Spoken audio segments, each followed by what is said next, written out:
ನಮಸ್ಕಾರ, first tube ನ ಮತ್ತೊಂದು ವಿಡಿಯೋಗೆ ಸ್ವಾಗತ.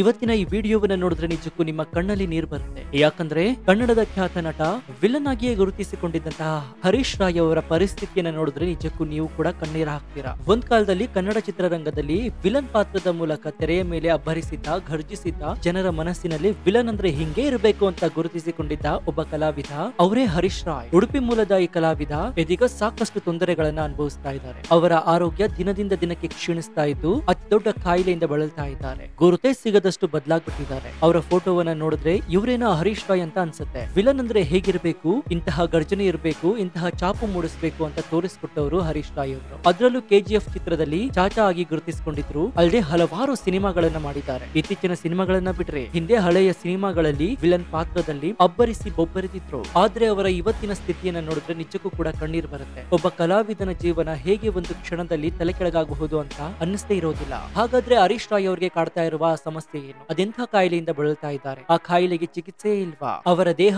ಯಾಕಿಷ್ಟು ವಿಲಕ್ಷಣಗೊಂಡಿದೆ? ಚಿತ್ರರಂಗದಲ್ಲಿ ಯಾರು ಕೂಡ ಅವರಿಗೆ ಸಹಾಯವನ್ನ ಮಾಡ್ತಾ ಇಲ್ವಾ? ಸಿನಿಮಾನೇ ಜೀವನ ಅಂತ ಅಂದುಕೊಂಡಿದ್ದಂತಹ ಹರೀಶ್ ರಾಯ್ ಅವರಿಗೆ ಈ ಘೋರ ಕಾಯಿಲೆ ಬರೋದಕ್ಕೆ ಕಾರಣವೇನು? ಈ ಎಲ್ಲಾ ಮಾಹಿತಿಯನ್ನ ಇವತ್ತಿನ ಈ ವಿಡಿಯೋದಲ್ಲಿ ನೋಡೋಣ. ಆದ್ರೆ ಅದಕ್ಕೂ ಮುನ್ನ ಹರೀಶ್ ರಾಯ್ ಅವರು ಬೇಗ ಗುಣಮುಖರಾಗಲಿ ಅಂತ ಆ ದೇವರಲ್ಲಿ ಪ್ರಾರ್ಥಿಸೋಣ. ಈ ಬಗ್ಗೆ ನೀವು ಕೂಡ ಕಮೆಂಟ್ ಹಾಕಿ, ಜೊತೆಗೆ ಈ ವಿಡಿಯೋಗೆ ಲೈಕ್ ಕೊಡೋ ಮೂಲಕ ಆದಷ್ಟು ಬೇಗ ಇವರು ಗುಣಮುಖರಾಗಲಿ ಅಂತ ಆ ದೇವರಲ್ಲಿ ಬಿಟ್ಕೊಳ್ಳೋಣ.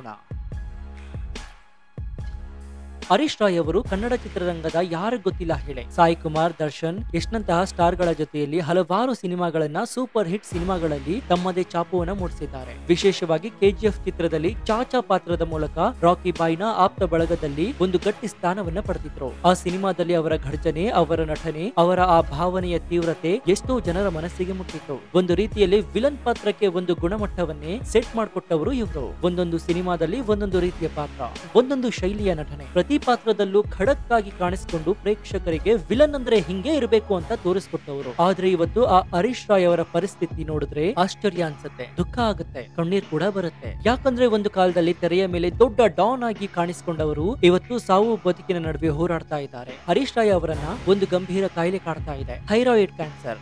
ಇದು ಕೇವಲ ಸಾಮಾನ್ಯ ಕಾಯಿಲೆಯಲ್ಲ, ಇದು ಈಗ 4th ಸ್ಟೇಜ್ ಗೆ ತಲುಪಿದೆ. ಈ ಕ್ಯಾನ್ಸರ್ ಕುತ್ತಿಗೆ ಥೈರಾಯ್ಡ್ ಗ್ರಂಥಿಯಿಂದ ಶುರುವಾಗಿ ಈಗ ಹೊಟ್ಟೆಗೆ, ಶ್ವಾಸಕೋಶಕ್ಕೆ ಹರಡಿದೆ. ಹೊಟ್ಟೆಯಲ್ಲಿ ನೀರು ತುಂಬಿಕೊಂಡು ಊದ್ಕೊಂಡಿದೆ. ಅವರ ದೇಹ ಸಾಕಷ್ಟು ತೆಳ್ಳಗಾಗಿದೆ, ಗುರುತು ಸಿಗದಷ್ಟು ಬದಲಾಗಿದ್ದಾರೆ. ಒಂದು ಕಾಲದಲ್ಲಿ ತೆರೆ ಮೇಲೆ ಗಟ್ಟಿಮುಟ್ಟಾದ ವ್ಯಕ್ತಿತ್ವದಿಂದ ಕಾಣಿಸಿಕೊಂಡವರನ್ನ ಈಗ ಎದುರಿಗೆ ನೋಡಿದ್ರೆ ಇದು ಹರೀಶ್ ರಾಯೇನಾ ಅಂತ ಆಶ್ಚರ್ಯ ಆಗುತ್ತೆ. ಅಂತಹ ಸ್ಥಿತಿಯನ್ನ ಅನುಭವಿಸ್ತಾ ಇದ್ದಾರೆ ಹರೀಶ್ ರಾಯ್ ಅವರು. ಇನ್ನು ಈ ಕ್ಯಾನ್ಸರ್ ಕಾರಣದಿಂದ ಅವರು ಸಿನಿಮಾದಿಂದ ಸಂಪೂರ್ಣವಾಗಿ ದೂರವಾಗಿದ್ದಾರೆ. ಕೆಜಿಎಫ್ ಚಿತ್ರದ ನಂತರ ಅವರಿಗೆ ಒಳ್ಳೆ ಅವಕಾಶಗಳು ಸಿಗದಿದ್ರು ಆರೋಗ್ಯ ಸಮಸ್ಯೆಯೇ ಆ ನಟರಿಂದ ದೂರ ಇಡಲು ದೊಡ್ಡ ಕಾರಣವಾಯಿತು. ಇವತ್ತು ಅವರ ಸ್ಥಿತಿ ಒಂದು ರೀತಿಯಲ್ಲಿ ಅಯೋಮಯವಾಗಿದೆ. ಆರ್ಥಿಕ ಸಂಕಷ್ಟದಲ್ಲಿ ಸಿಲುಕಿದ್ದಾರೆ. ಚಿಕಿತ್ಸೆಗೆ ಹಣವಿಲ್ಲದೆ ಸಹಾಯಕ್ಕಾಗಿ ಪರದಾಡುವಂತಹ ಸ್ಥಿತಿ ತಲುಪಿದ್ದಾರೆ. ನನ್ನನ್ನು ಉಳಿಸಿ ಅಂತ ಅವರು ಫಿಲ್ಮ್ ಚೇಂಬರ್ ನಿರ್ಮಾಪಕರು, ನಿರ್ದೇಶಕರು, ಕಲಾವಿದರಿಗೆ ಮನವಿಯನ್ನ ಮಾಡ್ತಾ ಇದ್ದಾರೆ. ಸಾಮಾಜಿಕ ಕಾರ್ಯಕರ್ತ ಗೋಪಿಗೌಡ ಅವರು ಅವರ ಮನೆಗೆ ಭೇಟಿ ನೀಡಿ ಒಂದು ವಿಡಿಯೋವನ್ನ ಸೋಷಿಯಲ್ ಮೀಡಿಯಾದಲ್ಲಿ ಹಂಚಿಕೊಂಡಿದ್ದಾರೆ. ಅದರಲ್ಲಿ ಹರೀಶ್ ರಾಯ್ ಅವರ ದುಃಖದ ಸ್ಥಿತಿಯನ್ನ ತೋರಿಸಿದ್ದಾರೆ. ಸಹಾಯ ಮಾಡಿ ಅಂತ ಕೇಳಿಕೊಂಡಿದ್ದಾರೆ. ಇನ್ನು ಹರೀಶ್ ರಾಯ್ ಅವರೇ ಹೇಳುವಂತೆ ಯಶ್ ಅವರು ಈಗಾಗಲೇ ಹಿಂದೆ ಸಹಾಯ ಮಾಡಿದ್ದಾರೆ. 2024ರಲ್ಲಿ ಅವರು ಆಸ್ಪತ್ರೆಗೆ ದಾಖಲಾಗಿದ್ದಾಗ ಯಶ್ ಕರೆ ಮಾಡಿ ನಾನು ಹಣ ಹಾಕ್ತೇನೆ, ಚಿಂತೆ ಮಾಡಬೇಡಿ ಅಂತ ಹೇಳಿದ್ರಂತೆ. ಆದ್ರೆ ಹಣ ಬೇಡ ಅಂತ ಹರೀಶ್ ರಾಯ್ ಹೇಳಿದ್ರು. ಯಶ್ ಅವರು ಅವರ ಪತ್ನಿಯೊಂದಿಗೆ ಮಾತನಾಡಿ ಸಹಾಯ ಮಾಡಲು ಒತ್ತಾಯಿಸಿದ್ರಂತೆ. ಇದನ್ನ ಸ್ವತಃ ಹರೀಶ್ ರಾಯ್ ಅವರೇ ಹೇಳ್ಕೊಂಡಿದ್ದಾರೆ. ಈಗಲೂ ಹರೀಶ್ಗೆ ಈ ಸ್ಥಿತಿ ಗೊತ್ತಾದ್ರೆ 100ಕ್ಕೆ 100ರಷ್ಟು ಸಹಾಯ ಮಾಡ್ತಾರೆ ಎಂಬ ನಂಬಿಕೆ ಕೂಡ ಅವರಿಗಿದೆ. ಇನ್ನು ದರ್ಶನ್ ಕೂಡ ಹಿಂದೆ ಸಾಕಷ್ಟು ಸಹಾಯ ಮಾಡಿದ್ರು. ಆದ್ರೆ ಈಗ ದರ್ಶನ್ ಜೈಲಿನಲ್ಲಿರುವ ಕಾರಣ ದರ್ಶನ್ ಇದ್ದಿದ್ರೆ ಬಿಡ್ತಾ ಇರ್ಲಿಲ್ಲ ಅಂತ ಹರೀಶ್ ರಾಯ್ ಬೇಸರ ವ್ಯಕ್ತಪಡಿಸಿದ್ದಾರೆ. ಯಶ್ನ ಫ್ಯಾನ್ಸ್ ಕೂಡ ಸಾಮಾಜಿಕ ಜಾಲತಾಣದಲ್ಲಿ ಯಶ್ಗೆ ಮನವಿ ಮಾಡಿದ್ದಾರೆ, ದಯವಿಟ್ಟು ಚಾಚಾಗಿ ಸಹಾಯ ಮಾಡಿ ಅಂತ ಹೇಳಿದ್ದಾರೆ. ಇನ್ನು ಇದೇ ವೇಳೆ ಧ್ರುವ ಸರ್ಜಾ ಅವರು ಹರೀಶ್ ರಾಯ್ ಅವರಿಗೆ ಫೋನ್ ಮಾಡಿ ಸಹಾಯ ಹಸ್ತ ಚಾಚಿದ್ದಾರೆ. ಅದನ್ನ ಸ್ವತಃ ಹರೀಶ್ ರಾಯ್ ಅವರೇ ವಿಡಿಯೋ ಮೂಲಕ ಹೇಳಿಕೊಂಡಿದ್ದಾರೆ. ನನಗೆ ಚಿರಂಜೀವಿ ಸರ್ಜಾ ಗೊತ್ತಿದ್ದಾರೆ, ಅವರ ಜೊತೆ ಸ್ನೇಹ ಇತ್ತು, ಇವರ ಮನೆಗೂ ಹೋಗಿ ಬರ್ತಾ ಇದ್ದೆ. ಆದ್ರೆ ಧ್ರುವ ಸರ್ಜಾ ಅವರ ಪರಿಚಯ ಅಷ್ಟೇನು ಇರ್ಲಿಲ್ಲ. ಆದ್ರೆ ನನ್ನ ಬಗ್ಗೆ ವಿಡಿಯೋ ಒಂದು ಸೋಷಿಯಲ್ ಮೀಡಿಯಾದಲ್ಲಿ ಬಂದ ಒಂದೇ ದಿನವೇ ಆಗಿತ್ತು.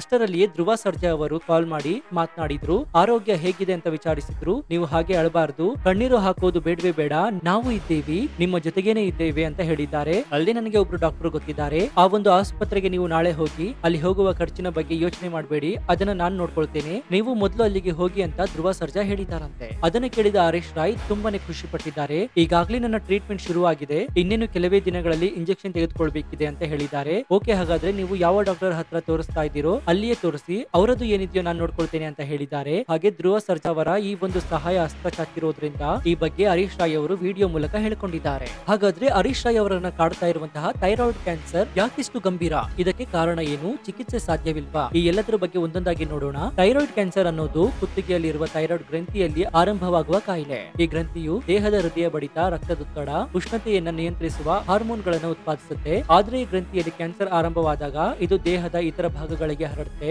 ಹರೀಶ್ ರಾಯ್ ಅವರಲ್ಲಿ ಈ ಕ್ಯಾನ್ಸರ್ ಈಗ ಹೊಟ್ಟೆ ಶ್ವಾಸಕೋಶದಂತಹ ಭಾಗಗಳಿಗೆ ಸ್ಪ್ರೆಡ್ ಆಗಿದೆ. ಇದರಿಂದ ಜೀವಕೋಶಗಳು ಒಂದೊಂದಾಗಿ ನಾಶವಾಗ್ತಾ ಇವೆ, ದೇಹವನ್ನ ದುರ್ಬಲಗೊಳಿಸ್ತಾ ಇದೆ. ಹಾಗಾದ್ರೆ ಇದರ ಲಕ್ಷಣಗಳು ಏನೇನು?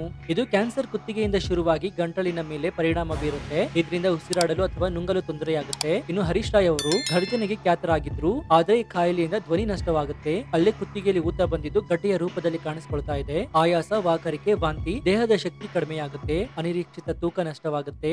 ಹರೀಶ್ ರಾಯ್ ಅವರ ದೇಹವು ಸಂಪೂರ್ಣವಾಗಿ ತೆಳ್ಳಗಾಗಿದೆ. ಈ ಎಲ್ಲಾ ಲಕ್ಷಣಗಳು ಈಗ ಹರೀಶ್ ರಾಯ್ ಅವರಲ್ಲಿ ಕಾಣಿಸಿಕೊಂಡಿದೆ. ಇದು ಆರಂಭದಲ್ಲಿ ಗೊತ್ತಾಗದ ಕಾರಣ ಚಿಕಿತ್ಸೆ ವಿಳಂಬವಾಯಿತು. ಇದು ಫೋರ್ತ್ ಸ್ಟೇಜ್ ಗೆ ತಲುಪಿದಾಗ ಚಿಕಿತ್ಸೆ ಕಷ್ಟವಾಗ್ತಾ ಇದೆ. ಇನ್ನು ಥೈರಾಯ್ಡ್ ಕ್ಯಾನ್ಸರ್ ಚಿಕಿತ್ಸೆ ಇದೆ, ಆದ್ರೆ ಸ್ಟೇಜ್ ಮತ್ತು ರೋಗಿಯ ಆರೋಗ್ಯವನ್ನ ಅವಲಂಬಿತವಾಗಿರುತ್ತೆ. ಆರಂಭದಲ್ಲಿ ಗಡ್ಡೆಯ ಗಾತ್ರವನ್ನ ಆಧರಿಸಿ ಥೈರಾಯ್ಡ್ ಗ್ರಂಥಿಯ ಭಾಗವನ್ನ ತೆಗಿಬಹುದು, ಆದ್ರೆ ಇದು ಫೋರ್ತ್ ಸ್ಟೇಜ್ ನಲ್ಲಿ ಇರೋದ್ರಿಂದ ಕಷ್ಟವಾಗುತ್ತೆ. ಇನ್ನು ವಿಕಿರಣ ಮೂಲಕ ಕ್ಯಾನ್ಸರ್ ಕೋಶಗಳನ್ನ ನಾಶಪಡಿಸಬಹುದು. ಕ್ಯಾನ್ಸರ್ ಕೋಶಗಳನ್ನ ಕೊಲ್ಲಲು ಔಷಧಗಳ ಬಳಕೆಯನ್ನ ಮಾಡಬಹುದು, ಅಂದ್ರೆ ಕೀಮೋಥೆರಪಿಯನ್ನ ಮಾಡಿಸಬಹುದು. ಇದರ ಜೊತೆಗೆ ಹಾರ್ಮೋನ್ ಥೆರಪಿ ಕೂಡ ಮಾಡಿಸಬಹುದು.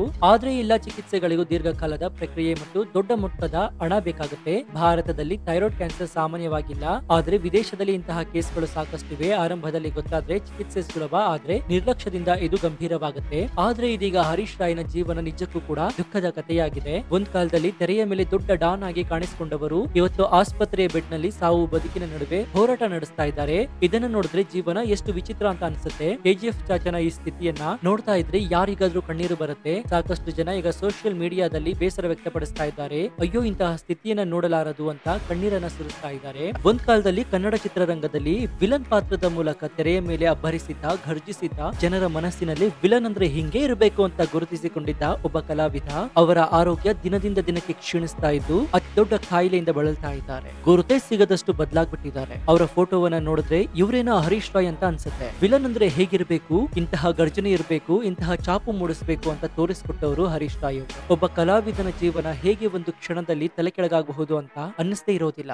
ಒಟ್ಟಾರೆಯಾಗಿ ಒಬ್ಬ ಕಲಾವಿದನ ಜೀವನದ ಈ ದುಃಖದ ಅಧ್ಯಯನವನ್ನ ಕೇಳಿ ನಿಮ್ಗೇನ್ ಅನ್ಸುತ್ತೆ ಅಂತ ಕಮೆಂಟ್ ಮಾಡಿ. ಹಾಗೂ ಈ ವಿಡಿಯೋಗೆ ಲೈಕ್ ಕೊಡೋ ಮೂಲಕ ಆದಷ್ಟು ಬೇಗ ಹರೀಶ್ ರಾಯ್ ಅವರು ಗುಣಮುಖರಾಗಲಿ ಅಂತ ಆ ದೇವರಲ್ಲಿ ಬೇಡ್ಕೊಳ್ಳಿ. ಮತ್ತೊಂದು ಕುತೂಹಲಕಾರಿ ವಿಡಿಯೋದೊಂದಿಗೆ ಸಿಗ್ತೀನಿ. ಅಲ್ಲಿಯವರೆಗೂ ನೋಡ್ತಾ ಇರಿ ಫಸ್ಟ್ ಟ್ಯೂಬ್ ಕನ್ನಡ. ಧನ್ಯವಾದ.